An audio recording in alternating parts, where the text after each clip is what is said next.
본 방송에서 제공하는 투자 정보는 투자 판단에 대한 조언입니다. 방송에서 제공하는 주식의 가치, 가격 상승 및 하락에 대해서는 방송사에서 보장하지 않습니다. 실시간 정보 브리핑입니다. 첫 번째 소식입니다. 삼성전자가 엔비디아의 주력 인공지능 가속기인 호퍼 시리즈에 5세대 고대역폭 메모리인 HBM3 8단 제품을 공급합니다. 삼성이 SK하이닉스 마이크론 등과 함께 본격적인 메모리 경쟁에 합류했다는 분석이 나옵니다. 서울경제신문 취재 결과 엔비디아 퀄을 통과한 제품은 HBM3 8단 제품으로 본격 납품을 앞두고 있는 것으로 확인됐습니다. 두 번째 소식입니다.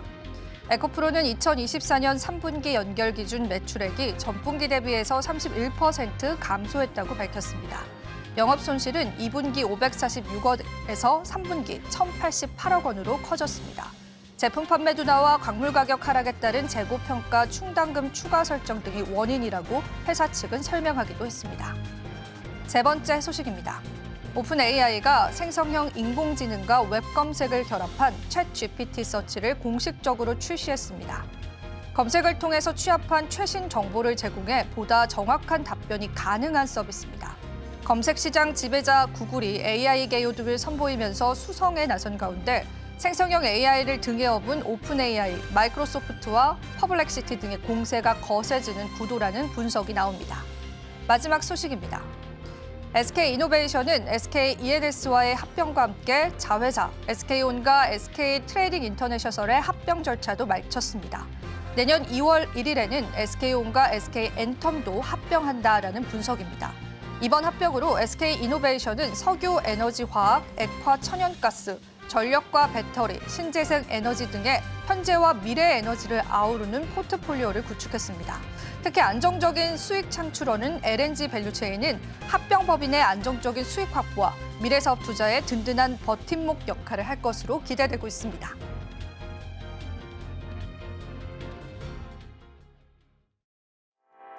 시청자 여러분 안녕하세요. 오늘장 내일장 오늘도 여러분들에게 인사드리고 있습니다. 자, 우리 시장은 역시나 약세를 면치 못하고 있습니다. 지금 현재 미 대선을 닷새 앞으로 앞두고 있는 시점에서요. 전반적인 글로벌 증시의 위축 현상은 계속되고 있습니다. 물론 간밤에 미국의 경제 지표가 좋게 나왔지만 그런 부분들도 빅테크에 관한 피크아웃 우려감으로 증시를 끌어올리지는 못했습니다. 이런 분위기들이 우리 시장에서도 그대로 이어져 오는 분위기가 연출되고 있는데요. 우리는 숨고르기 장세에서는 어떤 전략들이 필요할지 역시나 많은 고민을 하실 것 같습니다. 자, 오늘도 저희가 마감 시장까지요. 여러분들에게 다양한 전략들 제공해드리면서 이 시장을 이겨내실 수 있는 다양한 힌트들 함께 해드리겠습니다. 자, 그렇다면 지금 저와 함께 시장 상황 살펴보시면서요. 시장의 흐름들 바로 한번 체크해 보겠습니다. 지금 현재 구간에서 코스피, 코스닥은요. 모두 다 약세를 나타내고 있습니다. 코스피가 장중에 상승으로 전환하기도 했었는데 현재 구간에서는 그 약세가 더욱더 커져가는 흐름이고요. 코스닥 지수도 1% 넘는 낙폭을 현재 보여오고 있습니다. 일중 흐름 바로 한번 체크해 보시죠. 자, 오늘 코스피 지수 말씀드렸다시피 장중에는 상승 전환하기도 했습니다. 하지만 역시나 부족한 수급 때문이었을까요? 오늘 시장에서는 0.15%의 약세 흐름 이어져 오고 있고요. 이틀 연속 약세 흐름이었기 때문에 또 시장에 관한 전략들 찾아보시는 것이 급급한 시장인 것 같습니다. 자, 코스닥 일중 흐름도 바로 한번 체크해 보겠습니다. 자, 오늘 코스닥 시장 같은 경우에는 오히려 장 중반 들어서 조금 탄력을 가져가는 듯 했었지만 현재 구간에서는 약세가 더욱더 커져갑니다. 다시 한번 반등에 시도하고 있기는 하지만 어제에 이어서 오늘의 상승도 함께였으면 좋았을 테지만 오늘 구간에서는 마이너스 1% 넘는 하락세 보여주고 있습니다. 수급 바로 한번 체크해 보겠습니다. 오늘 코스피 지수에서 수급은요. 외국인들이 덜어내는 흐름으로 전환이 됐습니다. 기간은 1,600억 원 넘게 덜어내고요. 다만 외국인들이요. 그래도 대형주 위주의 매수세를 보이고 있기 때문에 지수의 하방은 어느 정도 방어하고 있다라고 해석해 보시면 되겠습니다. 개인은 오늘 시장에서 사드립니다. 자, 코스닥 수급 바로 한번 살펴보시죠. 오늘 코스닥 시장의 수급 상황은요. 역시나 개인만 나홀로 매수하고 있습니다. 기관과 외국인은 동반 매도세 보여주면서 지수의 낙폭은 더욱더 커져간다라고 보시면 되겠습니다. 시가총액 상위 종목 살펴보시면서 시장의 흐름 살펴보겠습니다. 자, 오늘 시장에서 삼성전자와 SK하이닉스 동반 하락하고 있습니다. 삼성전자는 다시 한번 하락으로 전환이 됐고요. 우리가 또 어제 집계를 확인을 해보자면 외국인들은 또 한 번 매도로 돌아선 모습까지도 확인이 되고 있습니다. 아직까지 외국인들의 러브콜을 받고 있지 못하고 있습니다. 오늘 시장에서 하락 나오고 있고요. SK하이닉스 같은 경우에는 삼성전자가 엔비디아에 납품을 할 수 있다라는 그런 기대감들이요. 오히려 SK하이닉스에 관한 독점을 무너뜨릴 수 있다라는 우려감으로 현재 제기되는 느낌입니다. 그래서 연일 하락세 보여주고 있죠. 오늘 시장에서도 2%가량의 하락세 보여주고 있습니다. 오늘 LG에너지솔루션을 필두로 2차 전지 관련주들의 흐름은 비교적 양호합니다. 아무래도 간밤 뉴욕 증시에서 해리스 우세론들이 시장을 지배하면서 이러한 영향들이 흘러 들어온 것으로 파악되고 있고요. LG엔솔은 오늘 시장에서 1.96% 상승하고 있습니다. 현대차 현재 보합권 나타내고 있습니다. 6위부터 10위도 바로 한번 체크해 보시죠. 자, 6위부터 10위 종목은 혼조 양상 보여주고 있는데요. 일단 기아차 같은 경우는 현대차와 마찬가지로 좋은 흐름으로 전환이 됐는데 오늘 시장에서 그래도 전반적인 자동차 관련주 그리고 자동차 부품주들은 시장에서 좋은 흐름 나타내고 있다라고 보시면 되겠습니다. 오늘 금융주들도 흐름 좋습니다. 특히나 외국인 쪽에서 금융주에 관한 매수세 다시 포착이 되고 있거든요. 이 부분에 관한 수급도 여러분들 확인해 보시면 좋겠습니다. 포스코홀딩스도 오랜만에 오늘 빨간불 보여주고 있습니다. 자, 코스닥 시장 넘어가 보겠습니다. 코스닥 1위부터 5위 바로 한번 체크해 보시죠.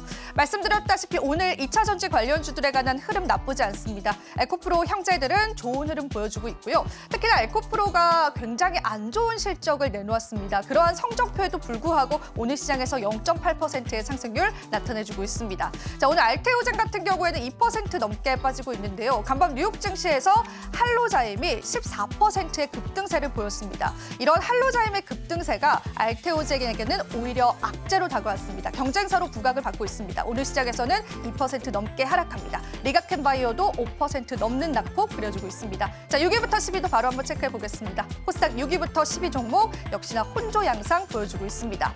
자, 전반적으로 삼천당 제약 같은 경우에는 어제에 이어서 오늘도 좋은 흐름인데요. 여기 보이시면 HPSP가 10위로 등극했습니다. 오늘 소송 결과에 따라서 HPSP가 급등하는 양상들 보여주고 있는데 자, 이 부분에 관해서 여러분들 많이 궁금하실 것 같습니다. 오늘장 내일장을 통해서 저희가 한번 풀어가 보도록 하겠습니다. 자, 이렇게 해서 저희와 함께 시장 흐름들 살펴보셨습니다. 저희 방송에서 제공해드리는 정보는요, 투자 판단에 대한 조언일 뿐입니다. 가치 판단 상승 하락 보장하고 있진 않다라는 점 다시 한번 유의 부탁드립니다. 서울경제TV와 서울경제신문은요, 당사 브랜드입니다. 당사 사칭한 피해 사례 늘고 있기 때문에 그 부분도 유의해 주시면 감사하겠습니다. 그리고 저희 방송 유튜브 톡에서도 여러분들 시청하실 수가 있습니다. 많은 참여 부탁드리겠습니다. 자, 그럼 마감 시장까지 저희와 함께 달려보시죠. 오늘장 내일장 일부 본격적으로 출발합니다.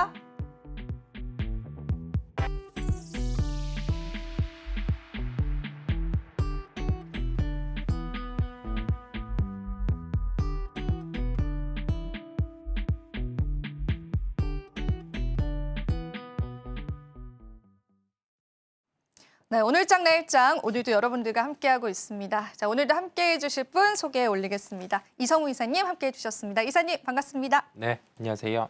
네, 이사님 오늘도 저희와 함께 시장 함께해 주시고 계신데요. 네. 자, 지금 시장 한 줄평 이사님께 들어보면서 저희 구체적인 이야기 한번 나눠보도록 하겠습니다. 지금은 미국 대선을 반영하는 시장으로 보고 있습니다. 이게 장이 보면 이 트럼프 후보의 득세가 발생하고 있다라고 한참 시장에 반영이 되다가 사전 투표 결과를 일부 열어보니 지금 해리스 후보 같은 경우가 좀 앞서고 있는 상황이죠. 그 와중에 그 트럼프 후보 같은 경우가 대선의 결과가 나왔을 때 뭐 불복종할 거라고 선전포고를 하면서 시장이 또 약간 안개 속에 진입을 하는 모습이에요. 그 우리나라 시장도 뭐 그 측면에 하나의 영향을 받는 것도 있고 여전히 뭐 시장을 매도하는 외국인의 흐름도 받는 것으로 보입니다. 물론 환율도 비호적이기도 하고 미국 시장에서 전거래일의 반응이 테크 위주의 조정이 나오면서 그 영향까지 있는 거죠. 막 아주 공격적으로 주식을 매수하기에는 좀 불안감들이 존재를 합니다. 시장은 불확실성을 싫어합니다. 그렇다 보니까 뭐 오늘 미국 시장의 반응도 보겠고 고용 지표 같은 경우도 있다 보니까요. 그와 함께 다음 주에 이제 대선이 결정되고 나서 시장의 방향을 볼 것으로 예상이 돼요. 그러면 우리가 하나 더 생각을 해보자고요. 미국 대선이 치러지고 나서 시장이 불확실성을 통해서 일시적인 변동성은 커질 수 있는데 그를 활용해서 좀 주식을 늘릴 수 있는 대응 부분을 열어둬요. 그러면 여기에서 최적이 뭐 해외 주식을 하는 건가 아니면 뭐 국내 주식을 하는 건가 이런 부분인데 뭐 그 안에서 시장을 구분 짓기보단 전체 산업을 놓고 여기에서 높은 시장 점유율에 위치하고 있는 산업을 나눠서 하는 거죠. 국내 쪽이 유리한 산업이 있다라고 하면 국내를 하는 것이고 해외 쪽에 유리한 산업이 있다라고 하면 해외 쪽을 하는 그런 유연한 자세가 필요한 시장임을 말씀드립니다. 네, 유연하게 우리가 좀 대응을 해봐야 될 것 같습니다. 그런데 사실 이사님, 미 대선을 앞두고 전반적인 시장 자체가 좀 위축이잖아요. 네. 그래서 이게 그래도 이걸 다행으로 봐야 될지 우리 시장만 왕따는 아니다. 그렇게는 조금 해석이 되긴 하는 거죠, 지금 시장은.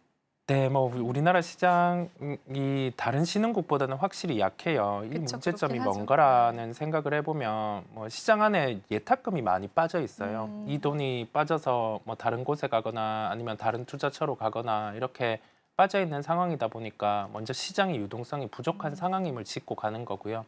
여기 더해져서 뭐 유동성 외에도 주요 참여 주체죠. 뭐 기관 투자자 같은 경우나 뭐 외국인 투자자 같은 경우도 시장에 적극적으로 참여하지 않고 있는 상황이다 보니까 시장 안에서 종목의 반응에 시세의 연속성 같은 경우도 좀 떨어져 있는 상황입니다.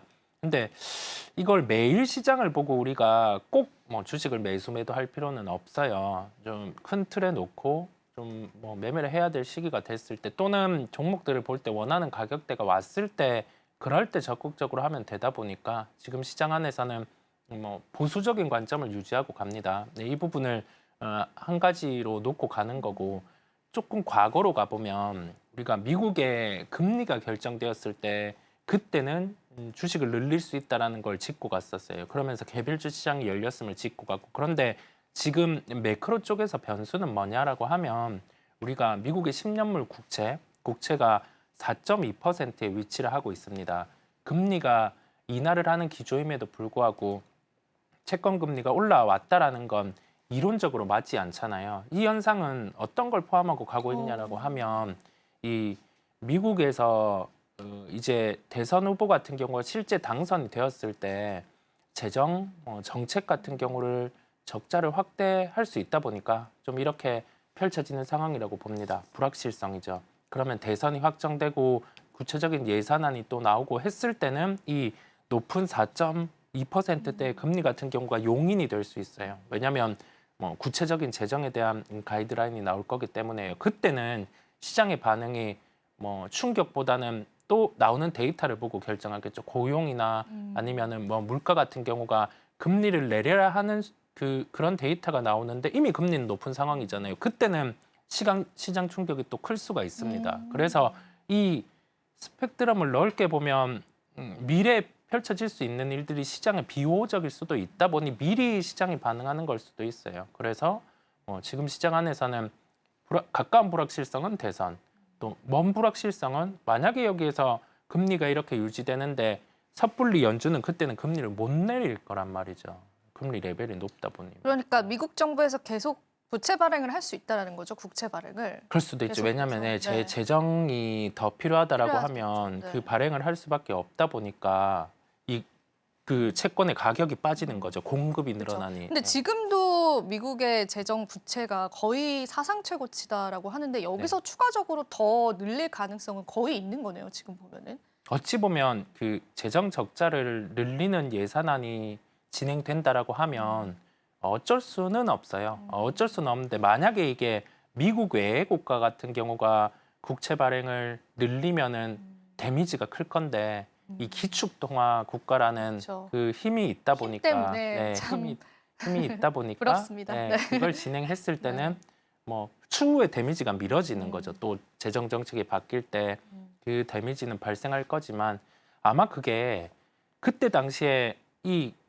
지표들이죠. 고용과 물가의 지표를 놓고 금리를 내려야 되는데 못 내리는 상황에 도달하면 그때 시장은 이제 충격인가? 충격이 있을 수 있죠. 미리 걱정은 하지는 않는데요.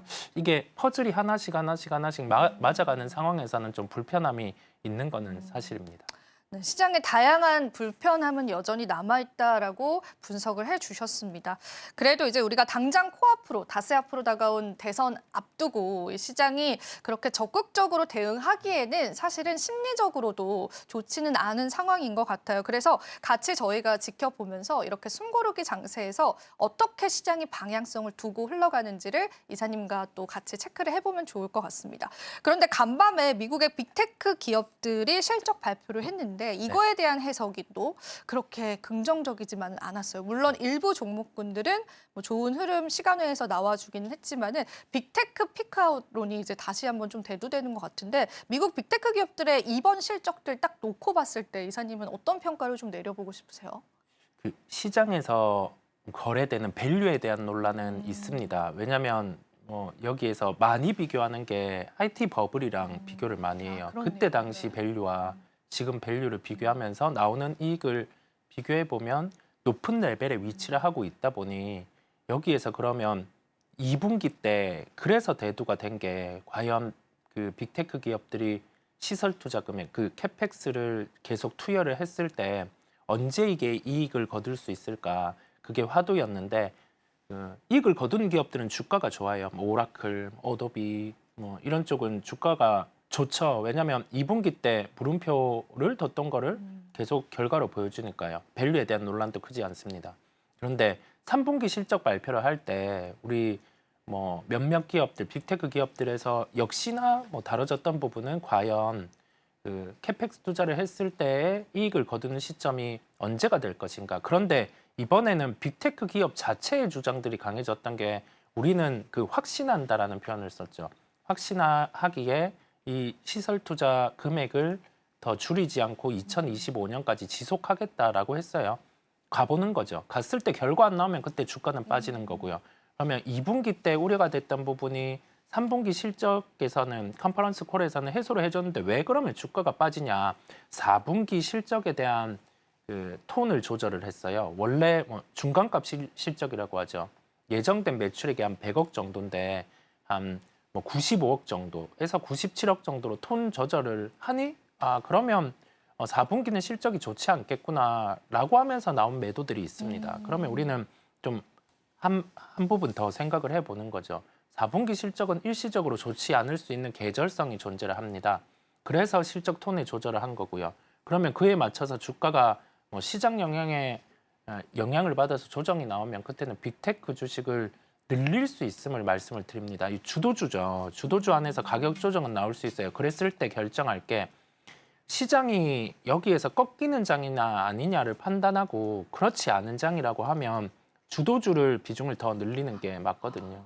그렇다 보니까 이번은 어찌 보면 하나의 기회로 활용하되 아까 말씀드린 부분을 또 갖고 와보면 그때 당시에 빅테크는 조정이 나오고 있어요. 그 와중에 뭐 시장이 금리를 내려야 되는 시기인데 연준에서 못 내리는 시기가 됐을 때는 실적도 필요 없어요. 다 빠지는 거거든요. 그게 오는지 한번 보는 거죠. 그런데 가깝게 지금은 뭐 가격 조정이 나왔을 때는 뭐 주식을 늘릴 수 있는 상황임을 말씀드립니다. 네, 저희가 일단은 또 글로벌적인 매크로적인 변수를 한번 염두를 해두면서 빅테크 기업들에 대한 오히려 매수의 기회들을 또 찾아볼 수 있겠습니다. 그런데 이제 말씀을 해주신 것처럼 AI에 관한 설비 투자를 계속 늘릴 것인데 이게 사실 이익으로 다시 돌아오기까지는 시간이 걸리게 되지 않겠습니까? 네. 그래서 이제 시장에서도 이 설비 투자를 계속 늘리는 부분에 관해서 부정적으로 보더라고요. 네. 그러니까 이게 이익으로 돌아오지 않을 것이다라는 우려감 때문인가요, 이사님? 그런 부분들은? 그럴 수도 있는 거죠. 왜냐하면 뭐 지금 당장의 성과가 안 나오다 보니까 계속 여기에서 뭐 시설 투자를 늘리거나 하는 게 과연 합당한가라는 점인데 그건 경영진이 좀 판단을 하는 거죠. 여기서 늘리는 시기는 뭐 맞다라고 하면 늘린 거고 아니면 아닌 건데 뭐 이 부분을 놓고 봤을 때 하나의 큰 뭐 짧게 오는 트렌드가 아니라 여기에서는 빅테크 기업들도 하나의 승부를 볼 수 있는 타이밍인 거죠. 승부 보는 타이밍. 왜냐하면 뒤에 갔을 때 그거는 뭐 이 실제 이익으로 회수가 되는지를 보는 거고 그런데 작년부터 시작된 5월에 이제 엔비디아 가속기 사이클로 시작된 이 빅테크 쪽을 살펴봤을 때는 그래도 내년은 고해볼 만합니다. 그래요? 네, 그렇게 고해볼 보시는 만하다는 거예요? 생각이 있다 보니까 이거는 주관적인 생각은 아니고 자, 이 투여된 캐펙스의 비중을 100이라고 하면 아직 나오는 매출은 여기에서 보통 50 수준으로 나온다라고 하면은 실패한 캐펙스 투자죠. 예, 그게 회수가 매출로도 안 보이니까. 그런데 한 7, 80 단계는 지금 나오고 있어요. 거기에서 이제 이 매출에 대한 원가를 넘어서면은 이 이익으로 이제 나오는 건데 그 뭐 주기를 놓고 봤을 때는 이 매출에 대한 강도, 캐펙스, 이익 주기를 놓고 보면 한 내년 중반은 좀 가능하다 보니까 내년 중반 보는 거죠. 안 나오면 그때 그냥 끝인 거고 나오면은 살아 있는 거고 하다 보니까 이 나오는 데이터를 봤을 때는 뭐 승부에 범직한 거죠. 예. 그러면 이제 사실은 저희 투자자분들께서는 네. 해외 주식보다는 이제 국내 증시에 집중을 하고 계실 텐데 네. 이러한 이제 빅테크들의 이번 실적 그리고 4분기까지의 실적들, 네. 예상치들 그리고 지금 AI 버블론에 관한 계속 대두되는 이슈들 종합해 보셨을 때 국내 밸류체인을 가지고 있는 기업들에게는 어떤 영향력을 끼칠 것이다라고 혹시 생각을 하실까요, 이사님께서는? 뭐 우리나라 기업들도 메모리 쪽에는 경쟁력이 있고 이번 사이클에서는 뭐 HBM이라는 고대역폭 메모리 쪽을 앞서서 개발을 했다 보니까 그 영향에는 긍정적입니다. 그런데 이게 우리 하나를 또 생각해 볼 게 가격 결정력이란 게 떨어져요. 그래요? 앞에는 그 엔비디아가 위치하고 있고 엔비디아는 가속기에 대한 마진을 더 확대하기 위해 뭐 TSMC 쪽에 요구를 하는 거죠. 우리 쪽 물량을 다 대응을 해줬으면 좋겠다. 근데 TSMC 입장에서도 전기료도 올랐고 그 와중에서 이제 뭐 코어스라는 그 하나의 가속기를 만드는 요구를 해서 만드는 쪽에서는 비용을 또 줄여야 되죠. 그러면 뭐 고대역폭 메모리 쪽에서도 조금 가격을 낮게 서로 뭐 다원화해서 그렇게 하라는 쪽을 압박을 주겠죠. 그렇다 보니까 하이닉스가 쓰는 장비가 뭐 높은 장비를 더 다원화해서 쓰려고 하는 그런 욕구들이 있는 거거든요. 결론은 지금 고민해야 될 게 물론 우리나라 기업들 같은 경우도 뭐 빅테크 쪽과 관련된 기업들의 경쟁력이 있기는 한데 글로벌 시장에서 지금 주도를 하고 있는 쪽이 뭔가 그걸 볼 필요가 있고요. 낙수 효과는 있을 거예요. 그쵸, 부정보다는 있을 거예요. 긍정으로 지금은 네. 놓고 보는 거죠. 네, 네, 그렇습니다. 알겠습니다. 저희가 국내 밸류체인 기업들에 관한 어떤 전략들까지도 같이 들어봤습니다. 자, 이어서 저희가 또 오늘의 이슈들과 또 섹터들 집중할 수 있도록 여러분들께 정리를 해봤습니다. 은혜로운 섹터를 통해서 확인해 보실 수 있고요. 잠시 뒤에 은혜로운 섹터 이어집니다.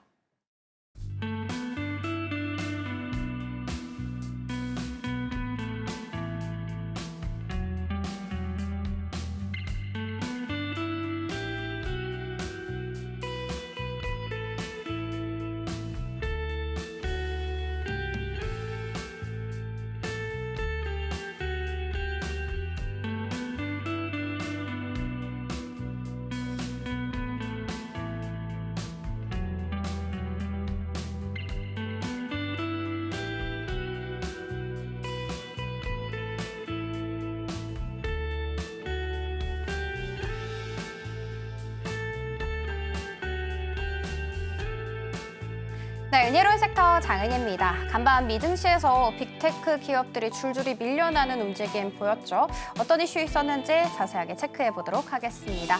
일단 엔비디아의 고객사인 슈퍼 마이크로 컴퓨터, 일명 슈마컴이죠. 이 슈마컴이 회계 조작 의혹에 휩싸였습니다. 이 의혹이 제기된 지는 꽤 됐더라고요. 한 6개월 정도가 지났는데 어떤 수순을 밟았는지 살펴보도록 하겠습니다. 지난 4월에 전 직원이 이 슈마컴의 CEO를 고발하게 됐습니다. 어떤 이유냐? 회계 위반 혐의로 고발을 했더라고요. 자, 그리고 8월이 됐습니다. 힌데버그라는 공매도 업체 쪽에서 얘네 슈퍼 마이크로 컴퓨터 회계 조작을 했어 라는 보고서를 내기도 했습니다. 그리고 그달 28일에는 마침 또 슈마컴 쪽에서 연차 보고서 제출 우리 좀 연기할 거야 라는 이야기 속에 주가가 20% 가깝게 폭락하는 사건이 있었죠. 자, 그러면 이번에는 어떤 일이었냐? 바로 회계법인 언스텐 영 쪽에서 신뢰성을 문제로 제기를 하면서 사임을 하게 됐습니다. 더더욱 의혹이 이제는 확신으로 계속해서 바뀌고 있는 상황이죠.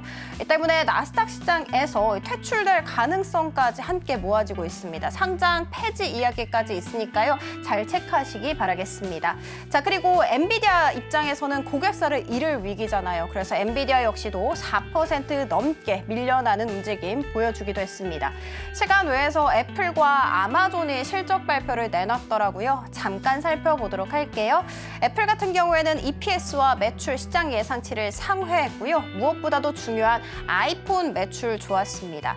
3개월 만에 무려 63조 원이나 잘 팔게 됐습니다. 전년 동기 대비해서 3.5% 증가한 수치로 나타났고요. 맥북과 아이패드 같은 경우에는 시장 예상치에서 조금 하회하는 모습이었고요. 그리고 중국 쪽 매출 굉장히 중요하잖아요. 중국, 대만, 홍콩 이쪽에서 매출이 전년 동기 대비해서 좀 꺾이게 되면서 시간 외에서 약세를 보인 바가 있었죠. 자, 그렇지만 아마존은 아니었습니다. 아마존 좋았어요. EPS와 매출 모두 다 시장 예상치를 크게 뛰어넘는 모습이었고요. 광고 같은 경우에는 시장 예상치에 정확하게 부합을 했습니다. 아마존 웹 서비스 같은 경우에는 시장 예상치에 조금 미스가 나긴 했습니다만 성장률 부분에 있어서 19%를 기록하게 됐습니다. 1년 전에 12%였거든요. 이거보다 훨씬 더 큰 수치를 발표를 하게 된 것이죠. 그리고 4분기 영업이익 전망 역시도 시장의 컨센보다 더 좋게 내놓게 되면서 아마존 같은 경우에는 시간 외에서 급등세를 보일 수 있었습니다. 그럼에도 불구하고 오늘 우리 반도체 투톱이 무너지고 있는 이유는 메가캡 종목들이 1에서 6%대 크게 밀려나는 움직임 보였었고 필라델피아 반도체 지수 역시도 4% 넘게 약세를 보였기 때문이 아닌가라고 해석을 해볼 수 있습니다. 이슈 하나 체크를 했으니까요. 그 다음 이슈로 들어가 보도록 하겠습니다. 다음 준비한 이슈는 105조 원 규모의 아시아 태평양 최대 에너지 공룡 탄생 이야기 해보도록 하겠습니다. SK 이노베이션 이야기이고요. SK 이노베이션과 SK ENS가 합병을 해서 오늘 출범을 알리게 됐습니다. 어떻게 운영되냐? 사내 독립기업 형태로 운영이 될 것이기 때문에 SK 이노베이션 이름은 바뀌지 않고요. SK ENS의 이름은 바뀝니다. 앞으로 SK 이노베이션 ENS라고 불러주면 됩니다. 합병 왜 했을까 살펴볼게요. 석유화학 에너지 그리고 또 LNG, 전력, 배터리, 신재생 에너지까지 정말 다양하게 현재 에너지뿐만이 아니라 미래 에너지까지 전부 다 포트폴리오를 아우를 수 있게 됐습니다. 토탈 에너지 앤 솔루션 컴퍼니로 거듭나게 되는 것이죠. 시장은 어떻게 바라보고 있을까요? 이렇게 앞서 말씀드렸던 것처럼 자산이 100조 원이 넘어가는 민간 에너지 기업도 상당히 드뭅니다. 그럼에도 불구하고 또 이것도 있죠. 방금 앞서서 살펴봤던 것처럼 정말 다방면으로 포트폴리오를 잘 구성하고 있는 종목이기 때문에 시장이 극찬을 아끼지 않고 있는 상황입니다. 자, 그리고 또 다른 합병 이슈 있습니다. SK온과 SK 트레이딩 인터내셔널 역시도 오늘 합병 절차 완료했다라고 밝혔습니다. 동일하게 독립기업 형태로 운영이 될 예정이고요. SK온은 이제 SK온 트레이딩 인터내셔널이라고 불리게 됐습니다. SK이노베이션 같은 경우에는 오늘 장중 한때 5% 이상의 고공행진을 하기도 했습니다. 자, 이슈 2개 체크를 했으니까요. 다음으로는 국내 테마 탑3 들어가 보도록 하겠습니다. 최상단에 이름을 올리고 있는 쪽은 바로 화장품입니다. 수출 동향에 따르면 중소기업 수출 중에서 화장품이 1등을 차지했다고 합니다. 특히 화장품 수출 살펴봤더니 전년 동기 대비해서 26.7% 급증을 하게 됐고요. 아모레퍼시픽과 아모레G 모두 다 호실적을 발표를 했었죠. 증권가에서는 이런 여러 가지 이슈 플러스 알파로 11월 중에도 중국에서 추가적인 경기 부양책이 있을 예정이기 때문에 긍정적으로 바라봐도 좋다 이야기했습니다. SCM 생명과학 같은 경우에는 장중 한때 상한가 터치하는 움직임 보여주기도 했고요. 이비아 역시도 두 자릿수 강한 상승세 보여주기도 했습니다. 두 번째 들어가 보도록 할게요. 2차 전지 들고 와봤습니다. 에코프로 그룹주 쪽에서 어닝 쇼크를 내놨죠. 매출 살펴봤더니 전년 동기 대비해서 각각 에코프로는 69%, BM 같은 경우에는 71%, 그리고 머티 같은 경우에는 72% 강하게 쪼그라든 것을 확인할 수 있었습니다. 그래서 시장 초반에는 지지부진했거든요. 그럼에도 불구하고 세 종목 모두 다 상승 전환하는 데 성공을 했다라는 거 말씀드리면서 마지막 들어가 보도록 하겠습니다. 마지막은 은행입니다. 사실 어제 굉장히 지지부진했어요. 신한지주 같은 경우에는 거의 5%대 내림세를 보이기도 했거든요. 그런데 어제의 하락분을 모두 다 되돌려 놓게 되면서 신한지주 같은 경우에는 5% 이상의 강한 상승세를 보여주기도 했고요. 하나금융지주와 우리금융지주 몫이 둘 다 장중한 때 2% 이상의 상승세 보여주기도 했습니다. 은혜로운 섹터 장은이었습니다.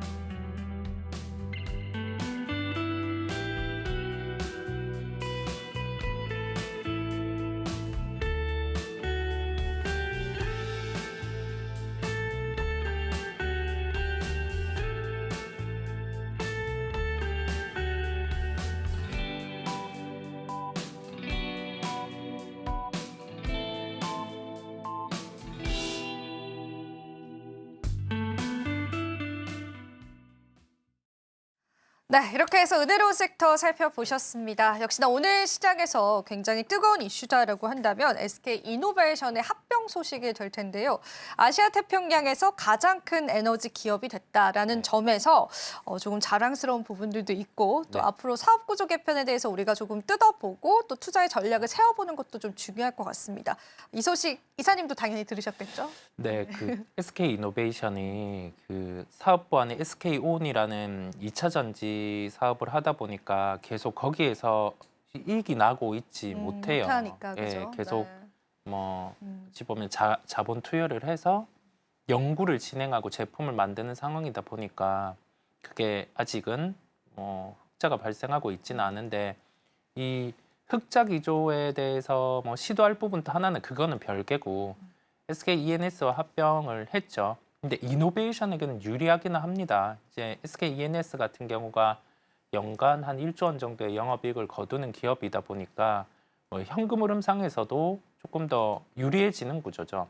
올해 내년 기준으로 SK 이노베이션이 아마 7천억, 그다음에 한 2조 5천억 원 정도의 영업이익이 예상되는데 여기에서 단순 뭐 산술합산을 해보더라도 지분을 제외해서 산술합산을 해보더라도 한 1조 정도의 현금 흐름이 연간으로 생기는 거다 보니까요. 이를 활용해서 좀 SK온 같은 경우를 빠르게 흑자 전환을 시도를 할 것 같아요. 근데 이 이후에 발생할 수 있는 하나의 변수는 SK온이 실적 체력이 생겼을 때 분할 상장에 대한 가능성도 존재를 합니다. 그랬을 때는 조금 SK이노베이션의 입장에는 또 불편해질 수 있는 요인인데 당장 지금은 그 걱정까지 할 필요는 없고 워낙 지금 가지고 있는 가치 대비해서 SK이노베이션이 할인돼서 거래가 되고 있다 보니까 E&S 합병은 긍정적이고 한 1조 정도의 현금 흐름의 개선이 있다라는 점을 말씀을 드립니다. 네. 하지만 우리가 또 SK온에 관한 분할 상장에 관한 리스크들은 좀 존재한다라는 건 여러분들 포인트로 가져가시면 좋을 것 같은데 어쨌든 저희가 지금 투자의 관점으로 보기에는 당장의 일은 아니기 때문에 SK온이 실적적으로 언제 흑자를 전환을 하는지 그 포인트들도 좀 중요할 것 같거든요. 그런 시그널들이 보이게 된다면은 저희가 같이 여러분들과 그때 또 이야기를 나눠보도록 하겠습니다. 자, 그러면은 이제 SK이노베이션 같은 경우에는 오늘 시장에서는 지금 현재는 4%가량 좀 상승을 하고 있는데 네. 이게 투자의 관점으로 봤을 때는 이사님께서는 조금 긍정적으로 보실까요? 본업이 정유 사업입니다. 그런데 이게 우리나라 정유 사업 같은 경우는 쿠션이라고 하죠. 원재료를 갖고 와서 이 제품으로 가공하는 상황에 비용이 들어가다 보니까 정제 마진이란 걸 보는데 그 정제 마진 기준도 싱가포르의 정제 마진 기준을 봅니다. 그래서 이게 정제 마진 상황을 놓고 그 가공하는 가격이 BEP 이상인지 아닌지를 감안하는데 지금 정제 마진 상황은 좋습니다. 그렇다 보니 실적으로 봐서는 본업은 나쁠 게 없어요. 그런데 온에서 계속 좀 이렇게 좀 잘 못하고 있다 보니까 그 영향을 받고 있는데요. 정제 마진만 보고 플레이를 한다라고 하면 지금도 가능하기는 합니다만 우리가 생각해야 될 게 뭐 SK온의 상황 그런 걸 감안을 해봤을 때는 뭐 급하게 접근을 하기보단요. 조금 더 시계열을 가지고 왜냐하면 미국 대선 이후에 지금 방향이 물론 인플레이션이란 게 오면은 원자재 가격도 오를 텐데 그 기조가 그 공급을 늘리는 방향이죠. 사우디도 증산을 한다라고 하고 그다음에 트럼프 후보가 당선된다라고 하면은 뭐 이런 화석 원료와 관련된 부분에 드라이브를 걸 텐데 그것도 와봐야 아는 거다 보니까요. 한번 기다리는 상황임을 말씀드립니다. 네, 그렇습니다. 아직은 조금 보수적인 관점으로 보시면 될 것 같고요. 자, 그리고 또 저희가 오늘 실적에 관한 이야기들도 네. 같이 나누면 좋을 것 같습니다. 오늘 조선주 실적에 관한 또 긍정적인 흐름들도 있었고 네. 또 방산의 대표주이죠. 하나 에어로스페이스도 굉장히 좋은 실적을 냈는데 이 두 가지 섹터를 보실 때 이사님들은 우리가 어떻게 투자 관점을 지금 시점에서 가져가 볼 수 있을까요?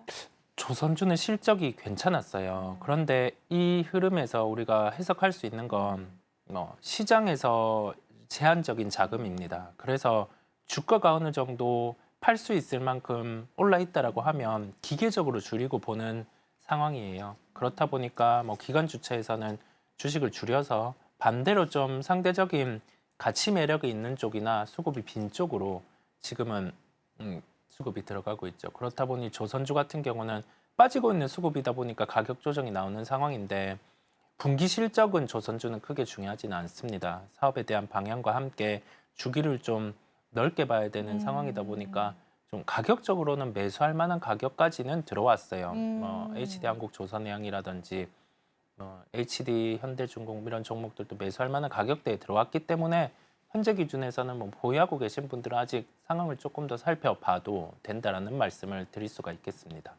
오늘 또 조선주 전략 잡아주실 때 이런 말씀을 하셨잖아요. 조선주 좀 긴 호흡으로 봐야 된다. 네. 그 이유가 아무래도 이제 조선업 같은 경우에는 건설처럼 이러한 조선 배에 관한 값들을 좀 나중에 치르기 때문에 네. 그 호흡 때문에 우리가 길게 봐야 된다라고 보신 건가요, 이사님께서는? 네, 그 부분이 존재하기도 하고 그 다음에 긴 호흡에 대한 하나의 근거는 그 환경 규제라는 면이 있어요. 그런 면에서. 이 환경 규제가 진행이 되었을 때는 기존부터는 IMO라고 해서 환경 규제가 계속 계류된 상황이었어요. 원래는 안에 포함되는 부품이나 그런 부분을 바꾸어 줬어야 되는데 그게 계속 미뤄지다가 이제 내년부터 본격적으로 규제가 시행되기 때문에 노후 선박에 대한 교체도 나타날 수 있고요. 그 다음에 만약에 트럼프 후보가 당선된다라고 하면 중국에 대해서 관세가 다방면의 업종으로 나타날 수 있다 보니까 그 부분에서는 우리나라 쪽의 조선이 또 유리하기는 합니다.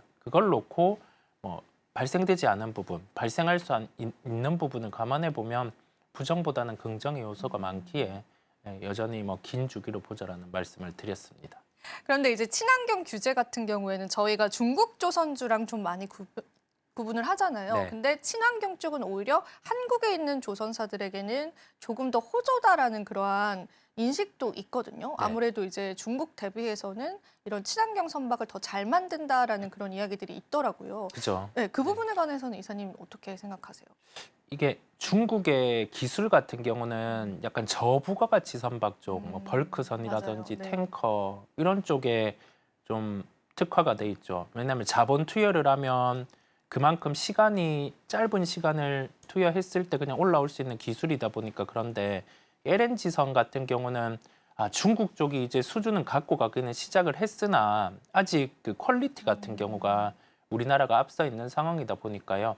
말씀해 주신 것처럼 아직 고부가가치선 선박 그다음에 그 환경 이슈와 관련된 부분은 우리나라 쪽이 유리하다는 말씀을 드릴 수가 있겠습니다. 네, 이런 친환경 규제들이요. 조선주 전반적인 업종에 봤을 때는 중국 조선보다는 국내 조선에 유리하다라고 합니다. 그래서 그 부분도 여러분들이 같이 염두를 해두시면서 조선주 대응을 해보시고요. 그리고 참고로 오늘 이제 주가가 빠진 부분들에는 우리가 가격을 매수할 수 있는 그런 품 안에는 들어왔다라고 합니다. 그래서 조선주를 긍정적으로 보셨던 분들은 오늘의 시작을 또 기회로 잡아보시는 것도 하나의 전략이 될 것 같습니다. 자, 이어서 저희가 오늘 그래도 시작해서 방산 관련한 섹터군들이 조금은 움직여주는데 그 이유들을 저도 열심히 찾아보니까 하나 에어로스페이스가 어닝 서프라이즈를 기록을 하면서 영업이익에서 458%나 확대가 됐다라고 그렇게 발표를 했습니다. 네. 그래서 알고는 있었지만 이렇게 숫자적으로까지도 받쳐주다 보니까 방산주의 질주는 또 언제까지일지도 좀 궁금해지고 지금의 시점에서의 전략들도 좀 궁금해집니다, 이사님. 수주에 대한 부분이 반영이 되면서 3분기 실적은 좋았어요. 그러면 이 수주 잔고가 좀 둔화되는 시점에는 시장에서 방산주를 충분히 고민을 할 수 있을 것으로 보입니다. 그러면 이 수주 잔고가 안 줄어든다는 걸 보여줄 때 필요한 건 해외 쪽에 수주가 나오는 거겠죠. 지금은 뭐 유럽 쪽 나오고 있고 그다음에 중동 일부 국가에 나오고 있다 보니까 그러면 이게 반대로 안 좋아질 수 있는 부분은 뭔지 고민을 해보면 이 또한 미국 대선에 달려 있습니다. 트럼프 후보가 당선이 되었을 때는 재건이라는 점을 적극적으로 추진하겠다라고 했고 그 첫 번째가 러시아 우크라이나 이슈를 봉합하는 단계를 진행할 수 있습니다. 그러면 그때는 방산 같은 경우가 심리적으로도 영향을 받아서 주가가 하락할 수 있겠죠. 그 후행적으로는 지금 강력하게 진행되고 있는 해외 수주 같은 경우에 공백이 나타날 수도 있겠고요. 그때 상황에서는 주가가 조정이 나올 수 있습니다. 그 고민을 하면서 바라보되 지금 주가 수준은 어느 정도 한 8분응선을 넘어선 수준이다 보니 신규 매수를 하실 분들은 좀 기다리는. 아무래도 좀 부담스럽기는 네, 하더라고요. 그렇습니다. 그동안 너무 부각을 네. 많이 받아서 사실 이렇게 실적이 좋게 나왔음에도 우리가 아직까지는 좀 네. 보수적으로 보는 거네요. 네, 그래도 몇 주 전에는 좋게 보셨던 것 같은데 네. 이제는 좀 고점이다라고 이사님도 판단을 하시는 거죠. 몇 주 내에 주가가 많이 올라서요. 아, 그렇죠. 맞추는 주가가 많이 올랐습니다. 네. 타이밍이 중요하죠. 저희 이제 투자 시장에서는. 그래서 우리 이사님도 이 방산에 관한 의견들은 조금 이제는 약간의 고점 부담감들을 우리가 우려를 해봐야 한다라고 그렇게 판단을 내려주셨습니다. 자, 그럼 오늘 시장 참 암울합니다. 이게 거래대금 자체도 좋지가 않고 이제 코스닥은 낙폭을 키워가고 있고 코스피 지수도 뭐 좋지 않은 상황입니다. 그럼에도 불구하고 우리가 지금 시장에서 기회로 잡아볼 만한 섹터가 있을까? 있다면 정말 너무 감사할 것 같아요. 있을까요, 이사님 오늘도? 우리 맨 처음에 제가 말씀드린 게 우리나라 시장을 볼 때 글로벌에서 점유율 상위를 보자라는 말씀을 드렸어요. 기억이 날 듯합니다. 네, 그 우리나라 장, 네. 해외장을 보면서 그러면은 그 고민 안에서 글로벌의 그 선두는 엔터 쪽입니다. 엔터 쪽. 네, 단연 앞서 있죠. 맞아요. 일본에서도 맞아요. 음원의 상위 랭커에 우리나라 기업들이 있고 하는 상황이거든요. 그 와중에 그 라인업들 중에서 베이비몬스터라는 그 YG 엔터테인먼트 소속의 그 그룹이 음원이 아니라 정규 앨범을 발행했어요. 정규 앨범 발행했고 그 시기가 좀 긍정적인 게 아파트라는 나오고. 그 들어보셨나요, 이사님? 들어봤습니다. 네. 네, 그 좋아하시는군요. 네. 발표된 네. 음원이 인기를 끌면서 딱 이 외부 환경도 좋은 거죠. 음. 뭐 외국인들도 얘기하겠죠. 로제가 뭐 원래 어느 소속 뭐 YG 엔터 그런 얘기하면 또 이제 새로운 게 뭐가 나왔구나라고 하면서 들어볼 수 있고 초기 반응, 뮤직비디오 반응이 괜찮아요. 네, 그 지드래곤과도 연관이 있는 거죠. 그렇다 보니까 YG 엔터테인먼트 같은 경우는 주가의 재평가가 가능하다라는 생각이 들고 그 안에서 글로벌에서 단연 우리가 선두에 있는 엔터 업종 중에 YG 엔터테인먼트를 대표주로 오늘 말씀을 드립니다. 그런데 이제 사실 저희가 이제 로제 아파트가 흥행됐었을 때 네. YG 엔터 주가가 그렇게 움직이지가 않았습니다. 그렇죠. 이게 사실은 네. 수익원 자체가 음. 이제 블랙핑크 자체가 개인적인 네. 활동을 하면서 네. 그 수입 자체가 오히려 이제 로제가 소속된 개인 회사에 들어간다라는 이유 때문이었는데 네. 그래서 사실은 YG 엔터의 주가가 좀 아쉬운 부분이 있었거든요. 그쵸. 그런데 이번 모멘텀으로는 확실하게 조금 그래도 탄력을 받을 수 있다라고 이사님 보시는 걸까요? 네, 왜냐하면 베이비몬스터는 YG 엔터테인먼트 소속이기도 하고, 소속이다 네. 보니까 그렇고 뭐 팬들이 많이 기다려 오기도 했죠. 정규 앨범이 나오는 시기를 기다려 왔는데 이제 나왔는데 반응을 보니 긍정적인 거죠. 뭐 뮤직비디오에 대해서 우리 반응들을 보니까 그래도 그 앨범이 잘 판매가 될 수 있겠구나. 그다음에 이 허들을 넘어서고 만약에 글로벌에서 호평을 받게 되면 돔 투어를 돌 수 있는 체력도 갖추게 되다 보니 YG 엔터테인먼트의 발목을 잡고 있던 건 라인업의 부재기도 했었죠. 그런데 이걸 풀어줄 수 있는 게 현실화되면 시장 안에서 YG 엔터테인먼트를 판단할 때는 주가 재평가가 될 수 있는 거죠. 그런데 이제 로제를 뿐만 아니라 이 네. 엔터주 전반적으로 제가 좀 최근에 시장을 보면은 온기가 도는 듯했다가 좀 아쉬운 부분들이 있었거든요. 네. 그래서 이사님께서 지금 이제 엔터주를 픽해 주신 부분들이 YG 엔터에게만 해당이 되는 건지 아니면 전반적인 엔터에 관한 섹터군들을 좀 좋게 보시는 건지 그런 것도 좀 궁금합니다. 우리가 어떤 업종을 볼 때는 가장 단연 1등이 뭔지 고민할 필요가 있어요. 비슷하게 음원을 내놓고 비슷하게 콘서트를 열면 거기에 대해서는 시장 평가는 비슷하게 올라갑니다. 싼 쪽을 매수했다가 비싸지면 팔고. 그런데 이게 음원을 하는 기업, 음원과 콘서트를 열고 돔토를 더 열 수 있고 거기에 신사업까지 좀 더해진다라고 하면 시장의 평가는 가장 이 기업을 높게 쳐주겠죠. 그게 하이브거든요. 하이브는 뭐 음원, 그다음에 돔토를 돌 수 있는 체력들의 라인업, 거기 더해져서 이제 내년에 BTS 완전체 컴백, 그다음에 연말에 예정된 그 위버스 플랫폼의 수익화, 그게 있다 보니까 붙을 수 있는 영업이익은 플랫폼의 수익화가 지금 예정대로 된다라고 하면 영업이익이 한 1,000억 정도 더해지고요. 그다음에 BTS 완전체가 음원 발표와 함께 콘서트를 돌면 한 3,000억 정도 영업이익이 더해질 수 있어요. 그러면 이게 해당 기업 같은 경우 기본적인 시가총액 10조에 대한 체력의 당위성이 생기다 보니까 주가는 그 정도까지는 기본으로 올라갈 수 있겠습니다. 그걸 보고 한번 살펴보는 거란 말씀을 드립니다. 그러면 이제 전반적으로는 조금 좋게 보시는 거네요. 그죠. 하이브 괜찮고, 하이브도 괜찮고. YG 여기서 잘 되면 달라지는 거고, JYP 밸류 매력이 있고, SM도 우리 MZ 세대들이 보기에 선호하는 그 라인업들이 있다 보니까 저희도 MZ입니다. 저도 네. 마지막에 저희도 MZ입니다. MZ구나. 마지막 MZ에 걸터 있습니다. 네. 그렇군요. 네, 네, 그렇습니다. 그렇게 한번 보시면 되겠습니다. 네, 그럼 저희가 구체적인 가격 전략 좀 중요할 것 같아요.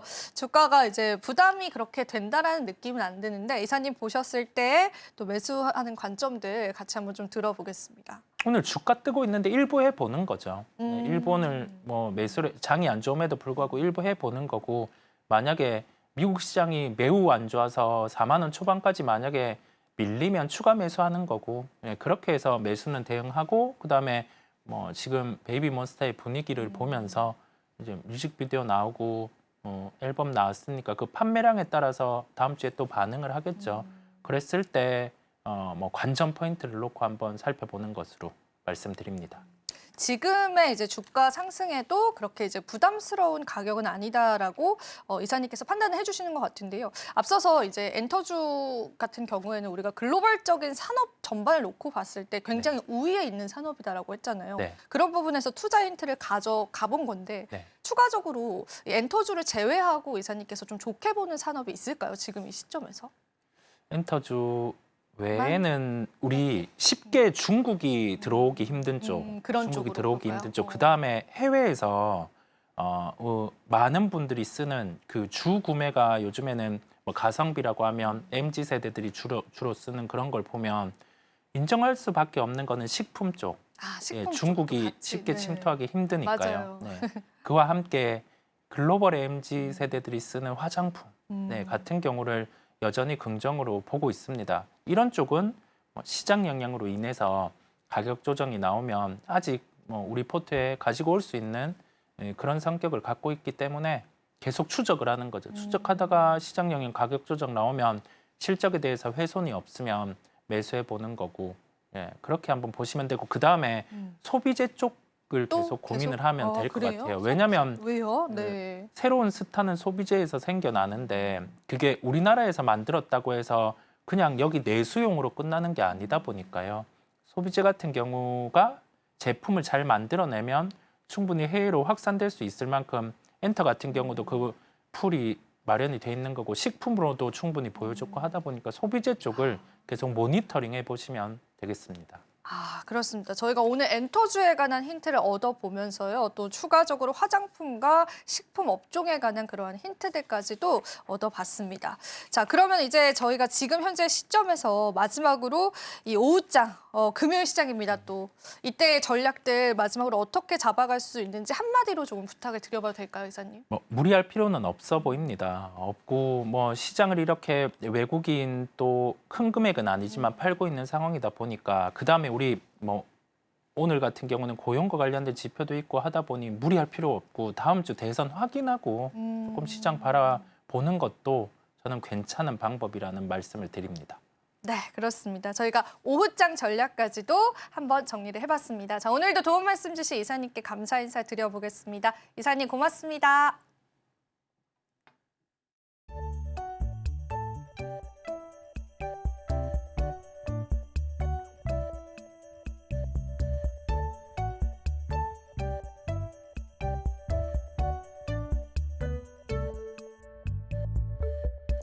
마지막으로 본 방송에서 제공해드리는 정보는 투자 판단에 대한 조언일 뿐입니다. 가치 판단과 상승 하락 보장하고 있지는 않다는 점 다시 한번 유의 부탁드립니다. 저희는 잠시 뒤 2부에서 오후장 전략 이어가도록 할게요. 시청해주신 여러분 고맙습니다.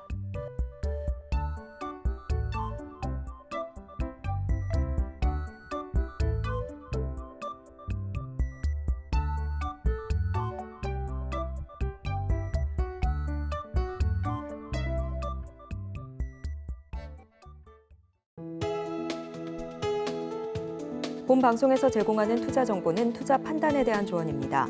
방송에서 제공하는 주식의 가치, 가격 상승 및 하락에 대해서는 방송사에서 보장하지 않습니다.